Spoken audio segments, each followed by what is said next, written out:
everyone. My name is Amy Chen. I am Director of Entrepreneurship Programs at NYC Media Lab.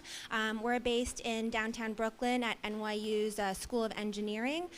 We focus on emerging media technologies, this intersection of design, of data, of future interfaces. So I'm really pleased to be moderating this panel and really hoping for audience participation. We do have a few prompts to get you folks in the audience to consider some of the topics that we'll be discussing. So, just in terms of the format for how I'll be moderating this, we will have about a 20-minute conversation, and then we'll give some audience prompts for conversation among yourselves, and then we'll bring it back to this panel. So without further ado, I'd love to have each of the panelists up here introduce herself. Perhaps we could start with Pamela. Sure. You can learn that all of us here were actually kind of local, either in the tri-state area and the New York area. You can get a sense that we're approaching emerging media technology design in this process of understanding how is everything that we're dealing with in terms of tech and ethics, how are we keeping it human? So Pamela, if you could start with an introduction. Sure. My name is Pamela Pavliscak, and I've worked in tech for about 15 years as a design researcher, worked with a lot of big companies as a consultant like IKEA and Google and those types of companies. And my focus is on the emotional relationship that we have with technology. I have a book coming out next month called Emotionally Intelligent Design, and I teach at Pratt too. So. Hey everyone, how awesome is this conference? This is great. I'm so excited to be here. I am Dr. Karen Schrier. I'm the director of games and an associate professor at Marist College, which is like 2 hours north of here. And I'm also, for this year, an Belfer Fellow with the ADL's Center for Technology and Society. And tonight we are hosting our huge game jam where we're going to be jamming with people from across the United States, 8 different cities, and researching how people making games can potentially not only make games for empathy, bias reduction, and compassion, but also maybe can also become more empathetic and better at perspective taking. Hi everyone, really happy to be here and be on this awesome panel. So my name's Mitu Khandaker. I'm a game designer, but I wear multiple hats in that regard. So I'm a professor at NYU at the Game Center, so I teach game design. I am also on the founding team of a company called Spirit AI. So we've been going for about 3 years, and we work on 2 products. One of them is called Character Engine, which is a tool set for creating conversational dynamic characters. And then there's another product called Ally, which is all about trying to understand harassment and doing harassment intervention in online games and online spaces. So generally my interests are around characters and AI, especially in games, but also more generally. But then also, I have an interest in mixed reality. So my doctorate was in this idea of the aesthetics of interactivity. So looking at what does moving up the spectrum of technological immersion mean for the way that we relate to characters in games, and mean for the ways that we relate to the things we're doing, right? So if we're playing a game in VR versus traditional interfaces, do we make different decisions, etc. So bunch of different areas of interest. Yeah, I mean, as you can see, our panel really has this focus on design and creating new experiences for people's everyday routines or behaviors, or the way that they are just going about their daily lives. There's really a sense of empathy as everyone on this panel is doing their work. So, my first question relates to what are the certain frameworks that you might have in mind? What's top of mind for you as you're looking at the possibilities of new technology and really keeping your design processes human-centered and focused on empathy? Well, luckily, I'm a researcher, designer, and a teacher, so I kind of use that to help me in my practices. I'll actually research other games and other scholarship to create my own frameworks. And I've actually published on a number of frameworks in terms of designing games for empathy, using ethics games in the classroom, and I'm actually working on a book right now on using games for civics and ethics education. So, you know, as part of the game jam tonight, for example, hello? I'll just talk really loud. Oh, it's back. Hey. So as part of the game jam tonight, I'm using an empathy-related framework. So it's, you know, again, you can't really prescribe to someone what to use, but it's kind of like, here's a little, you know, you could add a little bit of this, add a little bit of that. It kind of depends on your goals. It depends on your context, depends on your audience. Some of the kinds of things, some of the principles I've thought related to empathy more were things like storytelling, things like using really rich characters, using choices and consequences, you know, thinking about different aspects of being, you know, supporting argumentation and deliberation and reflection in a game. You don't have to use all of those things, but you know, using some of them might support more empathy related skills.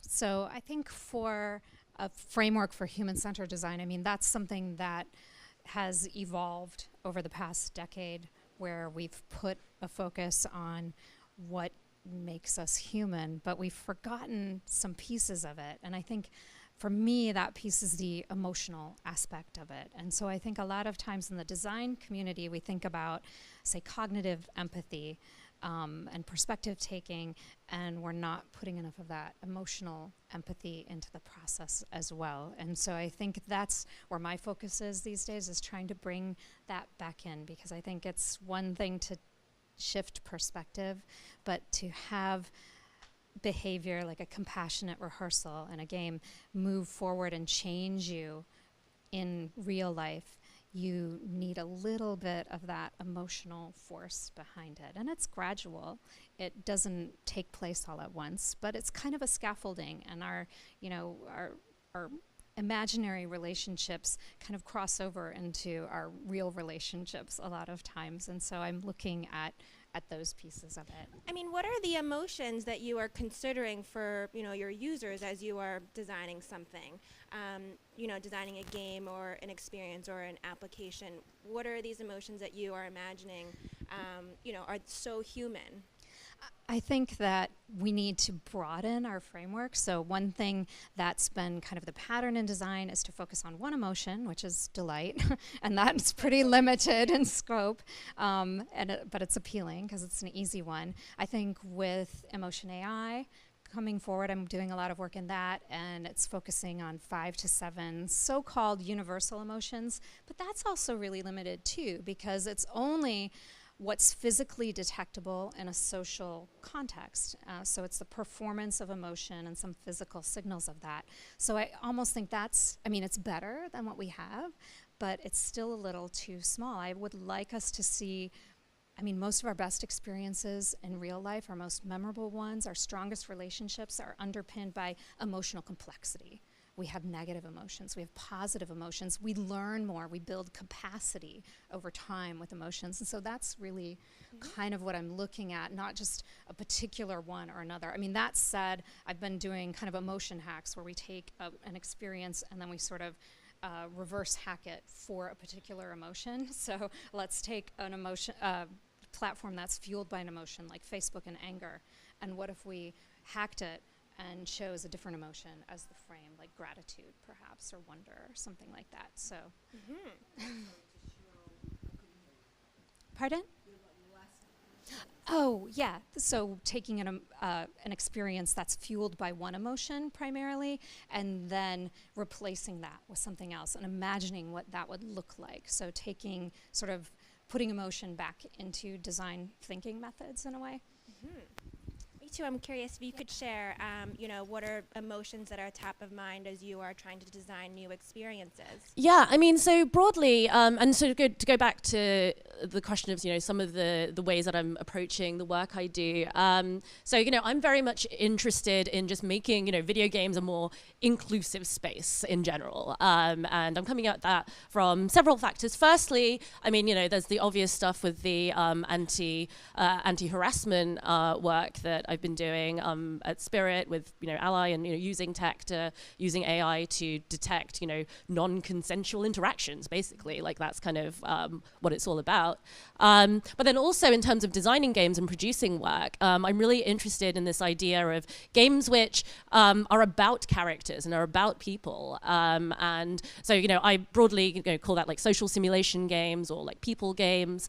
And really just making games which are about these sort of like emotionally rich characters, because when a game is about social interaction and the goal of the game is to like just develop relationships with characters, that becomes more inclusive, right? Because that's kind of like, a literacy everybody has as a human, like what it is to build relationships with each other. So, it's less about, trying to, less about like, maybe shooting things and less about like, nothing, not that there's anything wrong with that, but, very much making games which can appeal to a broader range of people because it's about humans, about stories, etc. So that's kind of, that's my area of interest. And so, yeah, when it comes to the types of emotions you're trying to evoke, it really is about just, it can be all of the trying to create experiences which are all about, any of the sort of interpersonal relationships you can have with people, like games about trying to develop friendships, or games about trying to sort of navigate like a complex social situation of some kind. So yeah, I think those are kind of what some of the things are that drive me. Great. Oh yeah, so I kind of did like a sneaky little thing with my students this semester. I teach undergrads. They just are starting out. They're freshmen. And what I did was I had them design games about difficult emotions. So it wasn't just about the emotion, but they had to have some mechanics in it where they express that emotion. So these are tough emotions. So the ones that I chose for them are things like pity, love, trust, jealousy. So not like the typical ones like fear and, disgust, or even joy. But I really tried to find like, what are some emotions like contempt, things that are a little bit more complex that we don't normally think about designing for. And they kind of groaned at me like, oh my gosh, I have to design a game about this. But they're doing it, they're working on it, in fact, right now, because it's due on Monday. So we'll see how it goes. But because I really wanted them to really think about, well, how do we design for an emotion?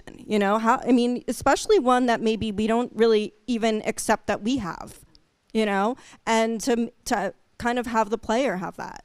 It kind of takes it to the next level where you're not just experiencing it, things like grief, but you're also sharing it with someone through a game, through the design of a game that you're doing.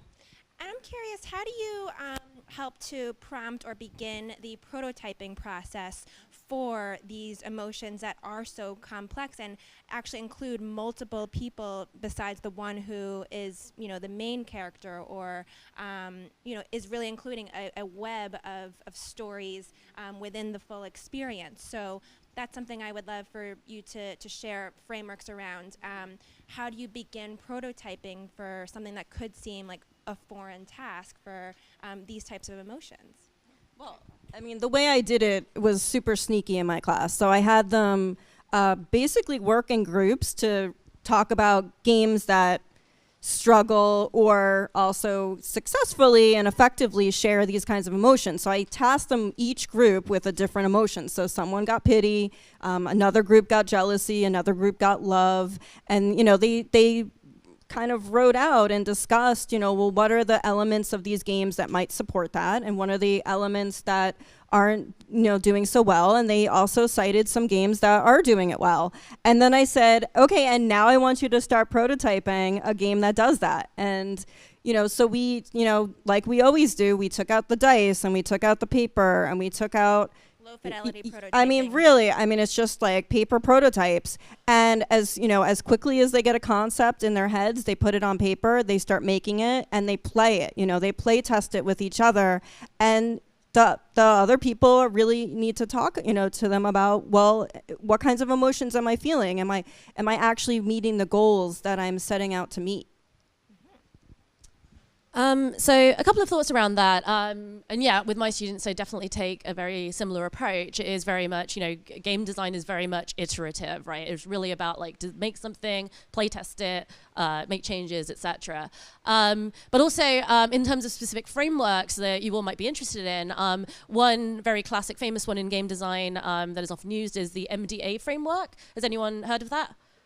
So it's mechanics, dynamics, aesthetics. So it comes from a paper from about like, I guess it must be like 15 years ago now, by Robin Hunneke and Marc Blanc, yeah. So it's one to look up. It's a really great paper, and it's the idea that, so mechanics, so specific actions, specific verbs that you do, right? Like, you know, you give someone something, or like, you know, whatever that specific action is, leads to a specific dynamic, right? That happens between like you and the game, or you and other players, and then that leads to a particular aesthetic experience. And the idea of the framework is you can like start at the mechanics end and see what dynamics and aesthetics that gives rise to, or you can start at the aesthetics end and be like, okay, what is the experience that I want someone to have? If I want someone to experience a sense of loss, what does that mean? Well, they probably have to like actually lose something, right? I feel like they've invested something that yeah, they exactly. are losing. So that's like a really good framework to sort of look into, to sort of research that further. Yeah. Yeah, there's another great framework is Jesse Schell and Barbara Chamberlain. It's the Transformational Learning Framework. Also does something similar where you're really thinking, well, what kind of change do I want my player to have? And then you think, well, what kinds of activities and experiences typically lead to that change outside of a game or in any kind of circumstance? And then you think, well, how can I design a game experience to ensure that they have those kinds of experiences that might provide that kind of change? And then you test and retest to see if you've gotten the change that you want in the game that you've made. I'm kind of summarizing the framework very rapidly, but you should check it out. There's another book that also just came out, Sabrina Kuliba. I'm not exactly sure how to pronounce it, but she wrote a book on transformational play, and I think it's ETC Press. It's free and online for anyone who's interested in making transformational play experiences.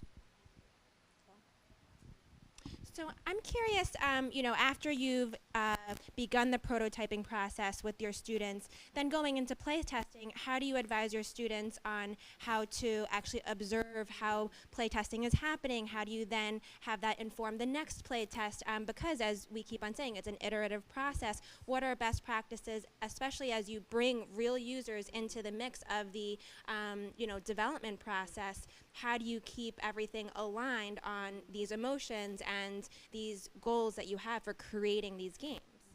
Yeah, I think one thing that I'm really interested in looking at is not just, especially when you're talking about emotion, not just the short-term you know, response that people have, but sort of what is the precursor to that and how does it linger, right? Because emotions aren't just that kind of pop in the moment, but they also are things that color the rest of the experience or precede an experience or might be completely unrelated to it. And I think that right now we don't have a ton of our normal methods that we use in design and design thinking aren't really geared towards that. They're really geared towards like, what's happening right now? Okay, on to the next thing. Okay, on to the next thing. And so that's something I've been trying to experiment with, and knowing that, you know, as far as emotion goes, the interaction could be a source of emotion, it could support an emotion, or it could have a symbolic relationship to emotion. And so we try to look at all of those three factors in that context as well. So in my class, a lot of the students are computer science majors as well as games majors, and everything in my class is like human first. Before we even start designing games, I actually have them practice just observing humans. So they actually have to like rigorously observe, take notes, they just practicing that process of observing other people. They're doing an ethnography, and they're applying it to a game community, or they're applying it to like a real world gameplay, but they're taking deep notes, How do they deep meet thoughts. these humans where they are? Yeah, so I have them start in the classroom, but then they also have to go and outside and look for people playing games, and do that kind of like really deep analysis of just watching and observing, and having that kind of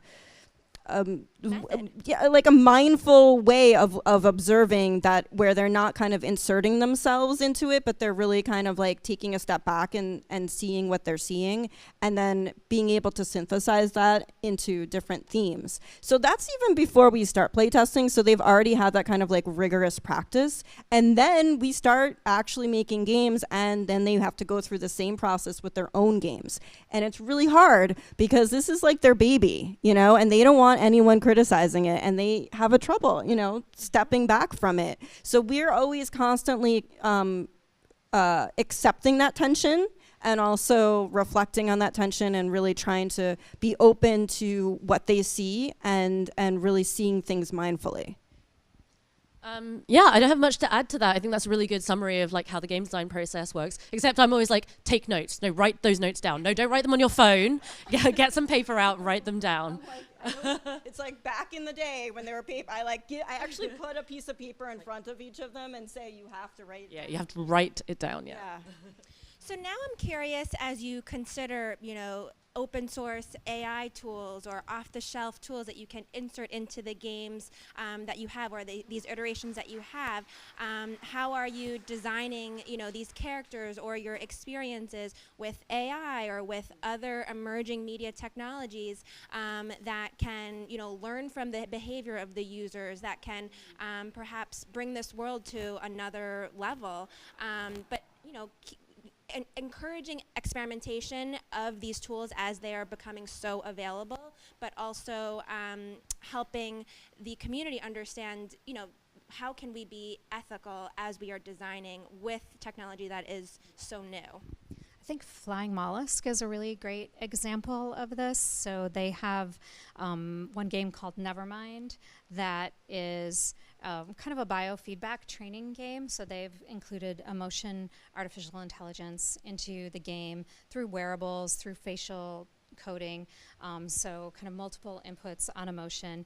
And the policy they've set is that, well, first of all, the game, when it senses your emotion, it changes in nature. So if you're stressed, the experience will become more stressful.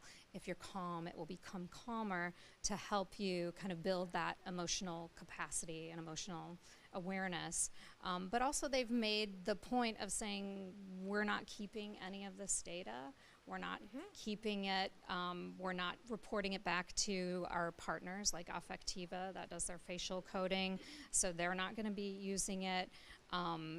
So I think that makes kind of a strong statement for the gaming community and how they can approach this and provide value in the experience without kind of losing track of the data in various ways, because I think most games are assembled with many different moving parts, and they all have a different, 100-page terms and conditions statement somewhere that you've agreed to.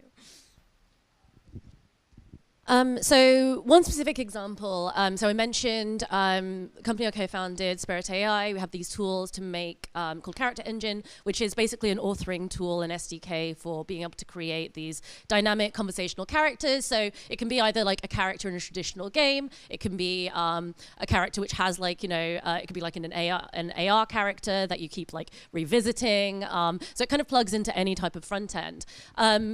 But because it's conversational, it's like natural language processing, right? So one of the things to be really mindful of is, people have all kinds of ways, depending on their background, of like phrasing things, or like, just you need to capture all the nuances of language and all the ways that people can, all the different types of things that people can say. So, and that's very much so, designing that kind of experience using our tools is very much an iterative process. Like it's about, you're authoring these characters who are basically, they behave like semi-autonomously. So you give them like a narrative space within which they can sort of improvise, right? So they have like a structured database of facts that they know about their world that they can sort of pull together into sentences and communicate. But then they also have like specific things that they will respond to in different ways. And so, it's about, you build like natural language classifiers around that. So, but you have to then like make sure that those classifiers are catching sort of, the different ways that people might have of speaking or phrasing things. So yeah, that's like one very specific example. So, you make the first iteration, you send it out to a diverse group of playtesters, right? And that's where one of the sort of issues of, making sure that, yes, your playtesting pool is diverse, that you're capturing like, all the demographics you might possibly want to target, and then getting that feedback and then, retraining classifiers or whatever, and then, and then doing further iterations. So, and that also goes into, so, some of that same tech is used for the anti-harassment stuff that I talked about, right? Because, and one of the sort of key things behind that, this is a little bit of a tangent, but not really, because like I mentioned, that tool is really about using AI to look for interactions which are non-consensual. And in a game space, that is, often like people trash talk each other. Like when I play with my friends, I trash talk them. But the thing is, like, I can call them all kinds of names, but it's okay because we have this like consensual relationship where we're friends and we can call each other whatever we want. But if a stranger uses those same words, that's not okay, right? That's not consensual. So it's really about looking at, okay, what are the patterns of interaction here? Context. And context, understanding context. But within that as well, understanding that, there are different groups who use different different words differently, and, languages used differently. And just, building a system that is robust enough to understand all of that context and all of that nuance. And like to some extent, like let the humans also fill in at the gaps, because in my research, I mean, this may surprise you, maybe it wouldn't if you're playing games, but people get really attached to characters in games, like really attached, especially if they spend time with them, if they're relying on them, so there's some kind of like interdependence. And, there's a kind of like trust and intimacy that's built with even these virtual characters that obviously are not people, and that they're not people, but it doesn't. I mean, it could be the companion cube. It doesn't necessarily even have to be humanoid. It's just something that you care about because you've been playing with them for maybe 10 hours, and you've been depending on them, and you've been working together and collaborating, and you don't want to lose them, right? And you don't want to. You want to continue to have that relationship with them, just like you would with a real human, and just like you would in how you're building intimacy with a real person. So, the humans will also contribute to that relationship as well.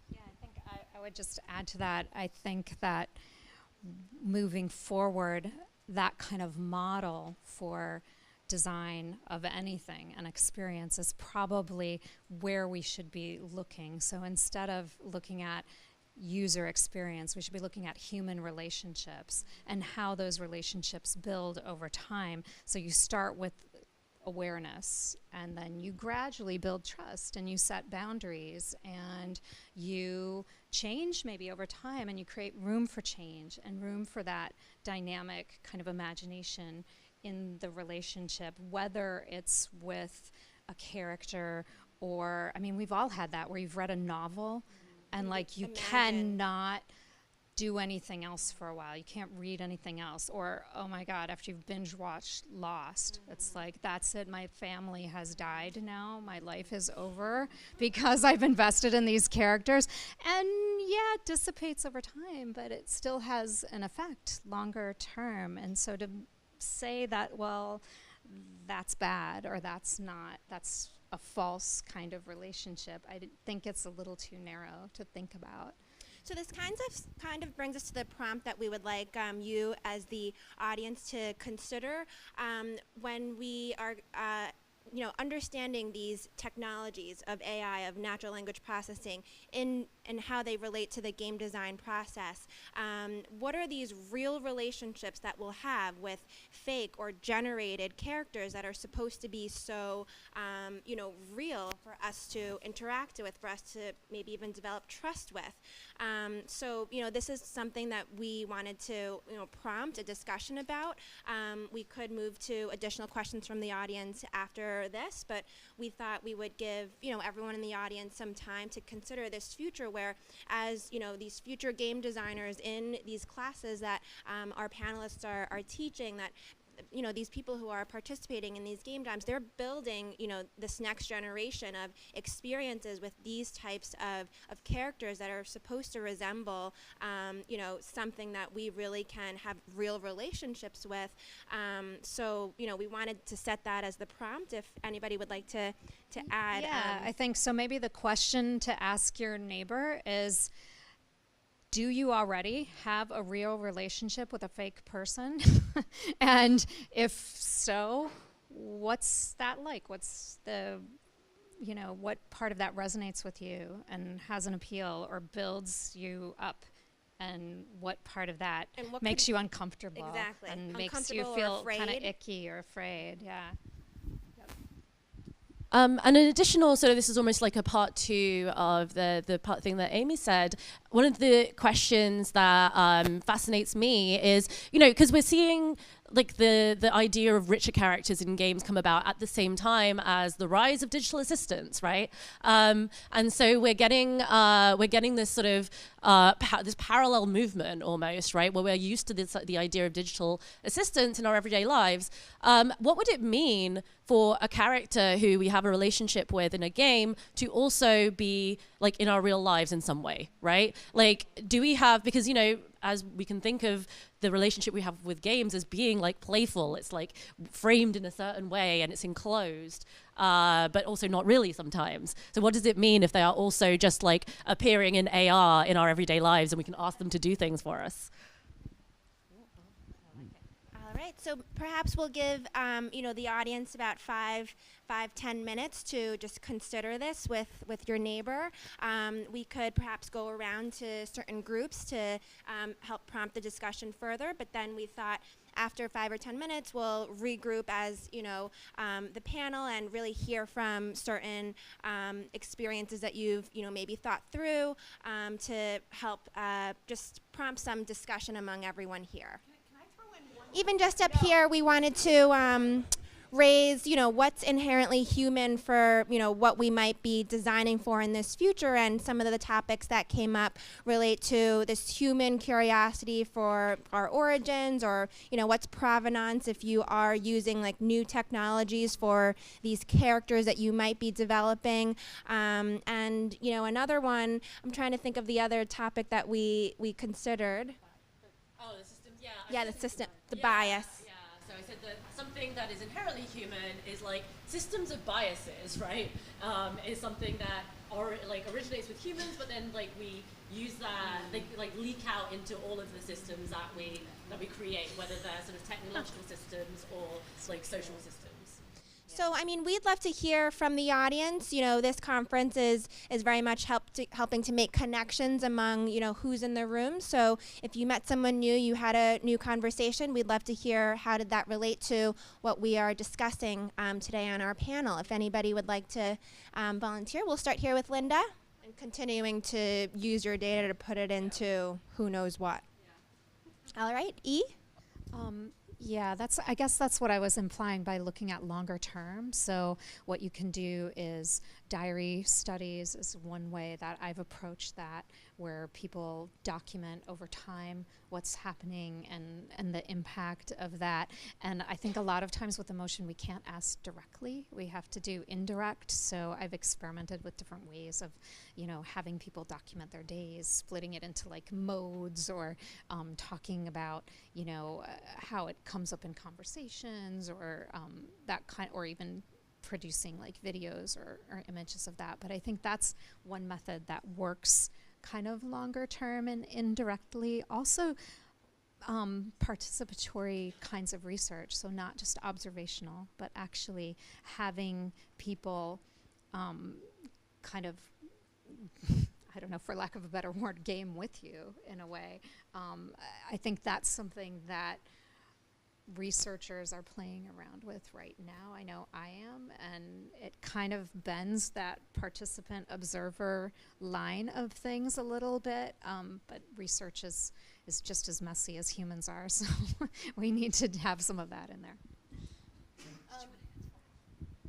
I just wanted to, there's a couple of points I wanted to speak to. So firstly, I think this issue of, people having relationships with characters which they feel like they have control over, and like how that sort of leaks out into relationships with real people. Like, I think this is why actually there is an ethical responsibility to design characters who are like very much more three-dimensional, right? Who aren't just, this is one of the issues with NPCs in games, just right now. Often they are, often they're just like obstacles to be overcome, right? So if you imagine like, some generic first-person shooter, like NPCs are just not like, they're just there. There's some visual representation, and often, there's some other like issues on top of that. Often you're shooting brown people, right? So like that's a thing in itself. But yeah, so this idea of like fully representing characters in all their richness, because that's what it is to interact with people. Like, I think there is like an ethical responsibility to do that. Now, another thing I wanted to point to as well is, I think part of the joy of interacting, of playing games, of interacting with characters is knowing that it's a game, of knowing it's make-believe. So, and this is kind of our relationship with all media, all fiction. Talking about, to address the point that was being made over there earlier, I very much subscribe to the Kendall Walton theory of mimesis as make-believe. So actually, I think our interactions with all art actually have an element of playfulness to them, right? So when we read a book, when we watch a movie, when we're doing anything, we're playing a game, we're like playfully putting ourselves in this frame of saying, okay, this relationship I have with this thing, I'm going to subject myself to it as suspension of disbelief. I'm going to feel these emotions. And so we have that with characters as well, like in games. We have that with like Siri and Alexa as well. Part of our relationship with them is that we know they're not real. So yeah, I think all of these issues like, point towards like, what does it mean? Like, because we have these playful make-believe relationships, and we know that it's that way, but at the same time, we're being sort of, we're used to those types of interactions. So what does that mean for the way that we interact with other real people? So yeah, I think there's a lot of meaty issues in there. Actually, what's interesting about the term NPC also, I don't know if you've read this in the news, but non-player characters. So now that term, as someone who could be controlled and could be easily manipulated, is being used by the alt-right as defining people who don't have, like, human beings, like real human beings. They're kind of being marked as NPCs because they're being controlled by whether it's the media or whether it's other people. So it's interesting how that term has actually been used and applied to actually human beings in terms of like what you were saying, like, being able to be controlled. So, it all, there's many layers of, problematizing this, because there's, so, we can be affected by our relationships with virtual characters, but also our own relationships with human beings could be affected in terms of how we relate to virtual characters. Just to quickly add, I hadn't heard about that, and that's like slightly horrifying. But but also that kind of reminds me of the whole, I mean, I'm sure all of you have heard of Gamergate, and you know how much that was in the media. And, when Gamergate was happening, prominent women were being marked as bosses to be overcome. Like the language of video games was being used to sort of say like, oh, like these particular women, like these are the final bosses. And like, if you can bring them down, then you're like winning this game. Like that's kind of the way it was being framed.